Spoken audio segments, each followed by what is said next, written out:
record I've been looking for a long time. They listed in my backyard, Canadian Press. Can't say enough nice things about this band as musicians and as humans. Someone must have had a stash of uncirculated copies because it was in perfect condition and it was like €30 at the time. Hey, Patrick here. Welcome to another episode of Record Rooms. This is a show where I interview record collectors in their record rooms.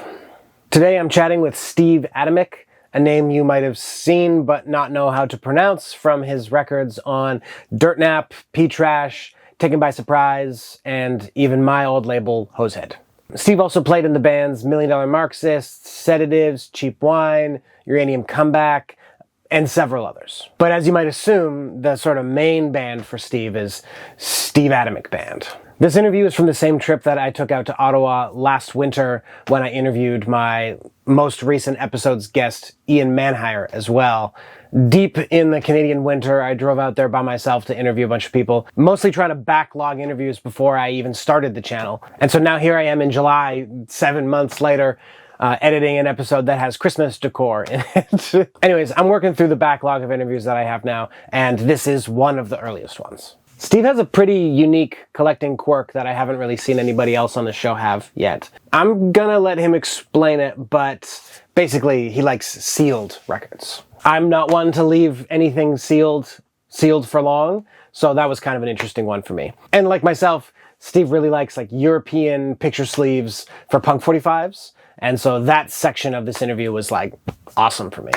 If you're so inclined, there is an ad-free version of this interview on my Patreon, which starts at $2 a month. There's also a lot more song samples in there because I can't really get away with all of them on YouTube. Membership also gets you included into the monthly rare record raffle that I do.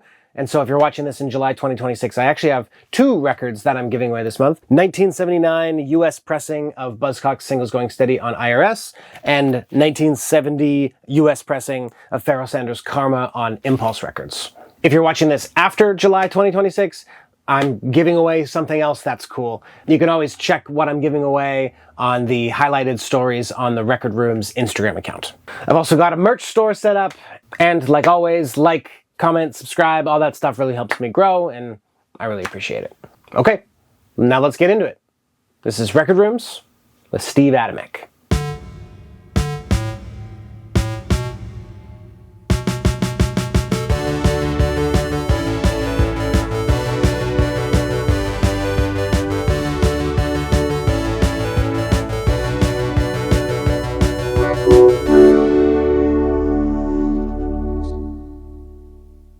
My name is Steve Adamyk, and I've been collecting in Ottawa since the mid-90s, more or less. I started off collecting LPs and singles probably at the age, I was probably around 14, 15, and that was due to exposure from local record stores, going to shows and seeing other friends with other similar items. The format specifically was due to being at gigs and buying Maximum Rock and Roll and other zines and seeing like, well, okay, people are like making music on 7-inch singles, which I didn't really understand at the time. And then as time passed, like I started to collect them at shows and at record stores, and yeah, it just sort of grew into an obsession from there. In general, what kind of music are you collecting? It's pretty exclusively punk and punk related, punk adjacent. So there'll be some reggae, some ska, a little bit of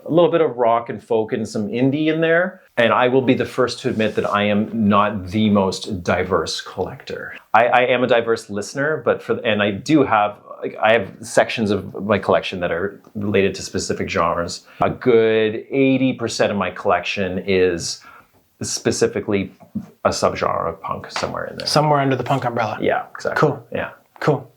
And roughly how many records have you got? I would say probably in the range of 1,500 singles, and I don't even know when it comes to LPs. I would say probably more than that. Long story short, I don't really have a proper estimate, but it would probably be, I'd say, somewhere between like in the 2,000, give or take. When you think back, was there a band or a record or a label even that like really brought you into like not just enjoying music but like collecting music? Yeah, it's happened a number of times. Friends of mine could probably comment on this as well, but once I become interested in an artist or a label, I get pretty fixated. Okay. And this is a trend that's followed me through my whole life. As cliche as it is, it would have to start with a label like Lookout Records or even Fat Records or something like that. Is it cliche? I think it is for my generation and my age group, but there's a good reason for that. It was impossible as a person listening to any sort of louder, aggressive music. You couldn't avoid it. It was shoved down our throats at the age of from 1994 to 1997. If you were in your mid-teens at that point, it was being stuffed down your throat. Going back to it and actually enjoying it again was extremely satisfying. I mean, it's nostalgia at this point. It is. It totally is. It totally is. This is not the copy that I had when I was younger. When I was younger, I eventually got a CD copy.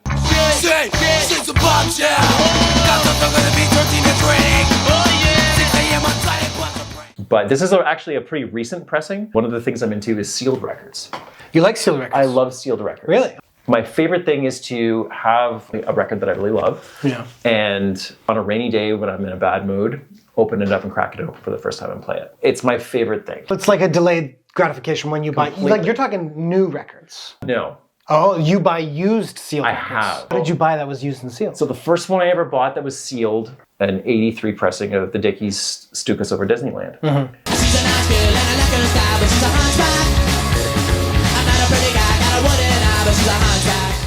And I bought it for $40 at the time, and this was in 2002, which was a lot of money. Chunk of money. Yeah, I still have it. I haven't opened it yet. You still haven't opened it? No. So Henry and I, my son, who's a big Dickies fan, will open it someday together. Like, for example, I think over here, I still have it, I think. This is like a 2008 repressing of Screeching Weasel, Boogada Boogada Boogada, still sealed.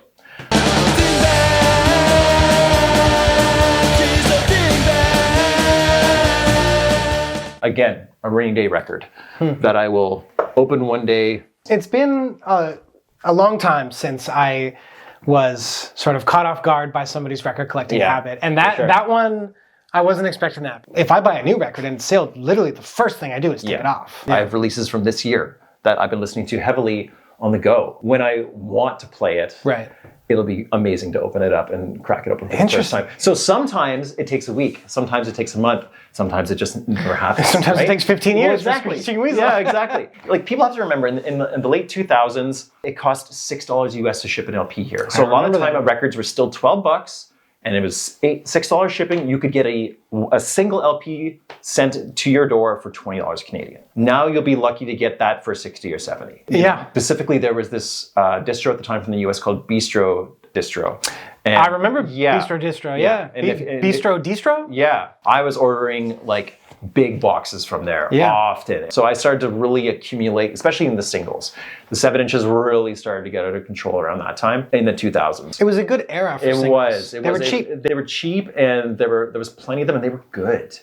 Starting to buy those like J Retard records and all the adjacent labels and bands that they were all in. And the boys in the alleyways all bending at the knees. It all carried back to the same bands that I was listening to in the 90s, because it was all Crip Records, Goner Records stuff. Yeah. We had one specific record store here called Birdman Sound, and it was like the beacon of our high school for all of us kids in the neighborhood, because John, the owner at the time, we really trusted him, and he did not sway us wrong ever. The other day, I bought a copy of a record I've been looking for a long time. Big Lizard in My Backyard, Canadian Press. I got it for a really decent price on Facebook Marketplace. Friday night, cooking share with the first meat dish. I had to stand in the freezer all night. So these are records that I bought in the last 3 days. This is a brand new sealed record, $24.99. It's pretty rare you can find a major label release for $24.99 Canadian. I won't be a soldier. I won't take no orders from no one. Stop. So I got a copy of that, and then I got a copy of The Gears, Rockin' at Ground Zero, and then I got the Hubble Bubble, self-titled. If you're not home tonight, I'm gonna lock the door. If you're not home tonight.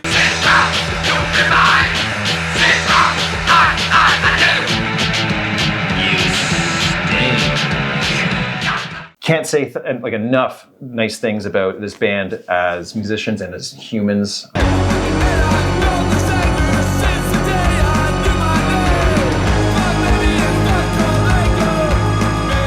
Another band like that is Spiritual Cramp, who really picked up. They started off as like a hardcore band. They had a 12-inch on Deranged. Yeah. I think a lot of people forget about. At my funeral, nobody came, everybody knew my shit was lame. Retrospects, which is Ian from the White Wires project. Vapor waves all through the night. With every beat we come. If I can trust my eyes here, Yeah. it looks like you maybe got a copy of Funhouse this year as well. I did, still sealed, of course, right? No, this one I haven't opened yet because Because you don't need to hear it again because you heard it so many times. Well, it's like when I want to listen to Funhouse, I'm going to get to open it for the first time, and it's going to be amazing. Do you have any rules when it comes to collecting? My general rule is I don't pay more than a few $100s for a record. Once you spend a lot of money on a record, Yeah, it becomes really easy to spend a lot of money on more records. and I'm very aware of that. First of all, most people don't buy records. Yeah. Most people who do buy records don't buy used records. Most Yeah. people who don't buy used records don't buy 45s. Most true. people who don't buy 45s don't spend several hundreds Yeah. of dollars on records. It's It's true. like you just whittle the group down. Like Yeah. you wind up in the inner circle pretty quickly. You're really only selling to like a really specific worldwide niche. And if somebody was to uncover a stock 50 copies and those got sold at a reasonable price, that the value of that record would plummet immediately. Because sometimes there's, depending on the record, like there'll be $1,000 record, but the second those 3 people that really want it get it, it's not worth anything anymore. And it can happen really quickly. Hey, Henry. Did you see my Samhain record anywhere? Oh, there we go. It's in poor condition because it has a skip on it that is in the first song. That severely diminishes the value quickly. However, I see this as an opportunity. I'm like, well, you still have a record that is, very scarce. You're not going to find original pressing for a decent price otherwise, unless you are willing to either pay the money or wait a very long time and be patient to buy it from a store. Pat was very nice to sell me this record at a significant discount, and it still plays the rest of it through. And again, it brings me back to my original concept of being like, well, it's so fascinating that we have this trash record. Like, who had it? You start the needle off afterwards, and it's fine. It's mostly for resale, and unfortunately, people buy records because of sort of perceived value. A lot of the time, it's like, well, I can sell this if I need to, or it's worth money. It's an investment. But if you think about it, just a record you have in your collection, it's like I have an original pressing of Samhain 3, and I paid $50 for it, and it's probably never going to leave. Wire Mannequin. And this is a Portuguese pressing. You're a waste of space, no natural grace. You're so bloody thin. Hey, just a quick reminder that there's an ad-free version of this interview on my Patreon. I also do a monthly rare record giveaway, and there's a lot more song samples on there because I kind of can't get away with all of them on YouTube. So if you're enjoying this, Patreon is definitely the best way to help me keep making more. Okay, back to it. It's pretty rare in any picture sleeve, but the Portuguese and Spanish ones are pretty sought after as well because they're usually very thrashed. So you can't get them in good condition ever. Even the UK one is extremely expensive, but this one was, I think it was like $50. It's not in the greatest shape, as you can see, but again, back to my, I think it's cool to have. That's a lot cleaner than most Portuguese records I've seen. Yeah, my drool factor for record collecting, other than test pressings and sealed records, is the foreign picture sleeves from the classic major label punk era. I don't think there's anything neater than finding a record with a weird promo photo that the band never used otherwise with a bunch of foreign language on the sleeve. I think it's the coolest thing ever. I don't own a copy of it. I will soon. It's on my list to purchase. But the Ramones Blitzkrieg Bop, French? the French one. I knew it. I knew it. It's literally the worst band photo / best band photo. It looks like the last Yeah. exposure on the film. It's like, okay, well, we got one picture left, guys. This is it. Yeah. And they were like, what? You're speaking my language. I love the for sure. the Euro picture sleeves. So I have a few here. I'll dig some of them out. There's something really disappointing about spending quite a bit of money on something, and then you drop the needle on it, and you're like, oh, this is fucking Blitzkrieg Bop. I've heard it I know. 100,000 It is, times. yeah. I never for need sure. to listen to it, but you No. love to have it, right? Love to have it. Is that an original Teenage Hit? This is a good story, Pat. This is the one that you and I both fought each other on. It's not the original. What is? It's an original German pressing. Tearing me apart. You rip into my heart.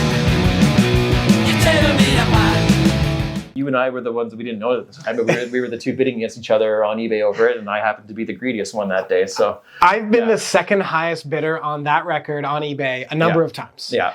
A week or two later, you posted on Instagram being like, check out what I got. You bastard. Yeah, that one was especially funny. And to be honest, I think it happened again with this one. I wanna hold you tight. Yeah, teenage kicks right through the night. Writing on the cover, so it's not impeccable, Yeah. but I don't mind a little bit of writing on the cover. neither do I. I think it's fine, and it's pretty common for that era. But the other ones I have here, I've got a pretty standard one that's pretty inexpensive, the German Chinese punk rocker. This is, French product that you could find. It's gone up a little bit now, but for a while there were lots of people, someone must have had a stash of uncirculated copies because it was in perfect condition and it was like €30 at the time.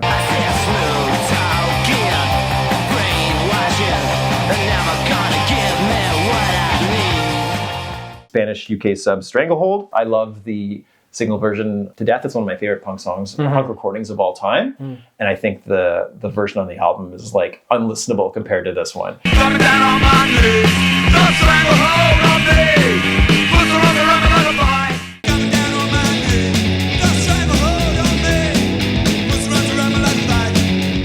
Canadian pressing of Teenage Kicks by the Undertones. You don't see that one very often. It's not absurdly expensive when you can find it, but it's back to this sort of like regional Canadian pressings of those punk bands at the time. Never had a picture sleeve, and they were usually in runs of like 300 to 500 tops. And it's unfortunate that a lot of the Canadian ones didn't get picture sleeves. Yeah, it is. But it leads to some interesting stories. Like there's a Canadian Slaughtering the Dogs, there's a Canadian Sex Pistols. Yeah, those are some incredibly rare records. I know, and you can find them cheap because they look like any other major label 45.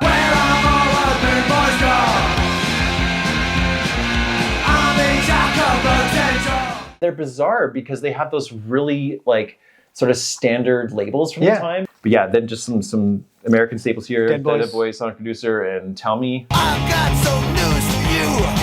Don't even need you to. I got my damn machine. Tell me you're coming back to me again. Tell me you're coming back to me. You and I had a discussion about this one not long ago. Real Kids, All Kinds of Girls.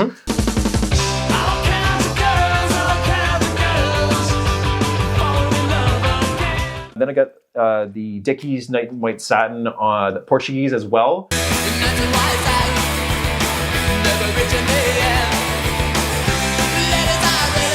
This one you can find pretty easily now, but before like Discogs came around, it was really expensive and impossible to find. But I don't think I paid very much for this one. I have about 5 different pressings of Nights in White Satin. Do you really? Dickies. Yeah. Like one of my most sought after records is the Bolivian Nights in White Satin. There's a history of, I think, 2 of them ever selling. You did say earlier that you're not a completist, right? I'm not a completist. I'm not going to find all of them. Yeah. But if I were to spend a lot of money on a record, those would be the ones. That's a big record for you.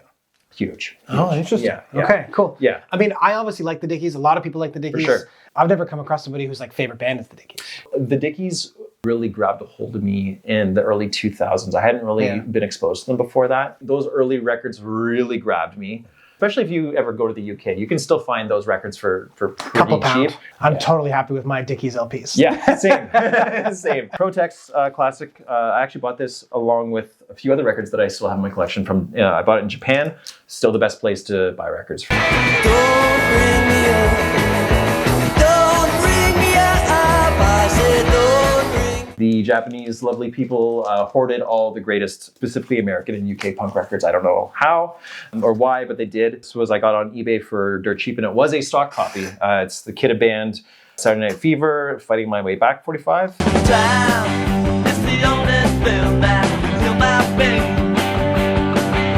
And I Like pretty difficult record to find. Hi, I'm Henry. This is my Dickie CD Gigantor. He's really hard to find, and thank God I got it for Christmas for my dad. He's really nice, and I really like it because on the Eve of Destruction part, it bleeps the F word, and that's my favorite part. It's really funny, and it just looks really cool because I love it because I love the Dickies, and yeah, I just love their songs. It looks great. Cool. Can you show it to me? Nice. And you can show them your Dickies records too if you want. And on that Eva Destruction one, there's the F word is not bleeped out, so we were very surprised to hear that. Yeah, it's true. These days, honestly, like it's whatever Henry wants to put on. So I'll be like, Henry, put on a record, and he'll pick something because a bunch of these records here up top are his. So he'll put on like the new Turnstile, or put on like a NoFX record or a DOA, Lagwagon. He also got this recent Dickies live album. This is another recent edition, Cleopatra, but just put this out, and it's a surprisingly good board recording. So I'm curious if you have any advice to young collectors who are just getting into physical media. To start, less is more.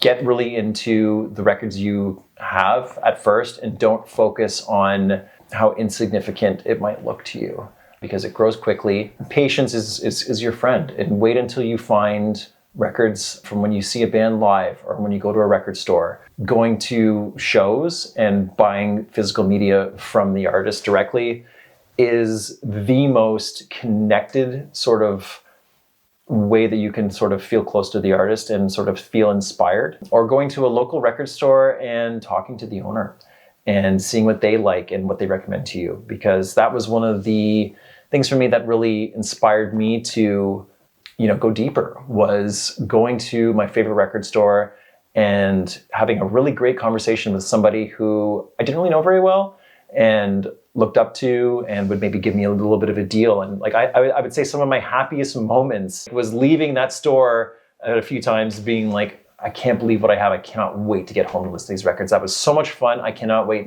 until the next time I go back. It exists for all music, but I think this sort of passionate collecting that we do is very niche oriented, and the fanaticism is really involved with people who are into stuff that's a little like off the beaten track. Okay, Steve, thank you for sure. for having me over, and thanks for talking about your Anytime. Thanks for coming, Pat. your stuff. Appreciate it. Welcome back. If you made it this far, leave me a comment. Let me know what you think. I can't say I'd ever want to leave a record sealed for that long, but one of the really cool things about making this series is that I get to learn so much about how many different types of collectors there are out there, and all the different quirks and what makes each collector unique. It's all part of the process. Thanks for watching, and I'll see you next time.